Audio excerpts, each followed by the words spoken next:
And I mentioned earlier, it integrates with many things, you know, inner child approaches. I love inner child. And you could say that the inner child is an ego state, whether you're looking at it from inner child, from transactional analysis with the parent, adult, child ego states, whatever, it could be described as an ego state.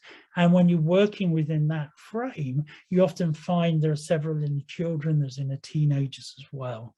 So there's that element that comes in there. With EMDR, eye movement desensitization and reprocessing, very, very, very powerful trauma technique, along with working with other things.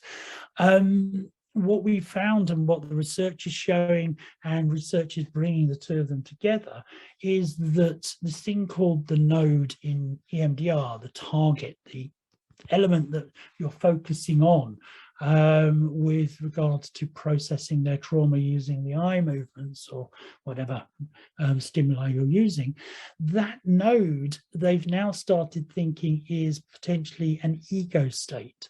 So if you're having problems with processing a node, you can then treat it as an ego state and do some ego state work with it, empower it to have the courage to change and then go back to the EMDR. You've got CBT, cognitive behavioral therapy. We also have Loki running right outside. CBT, cognitive behavioral therapy. You can work with the ego state that holds on to particular beliefs, for example. So if you've got somebody who's got a very rigid belief, you can call forth the ego state that holds on to that and carry out therapy, cognitive behavioral approaches on that particular ego state, and then go back to your standard CBT approaches, for example.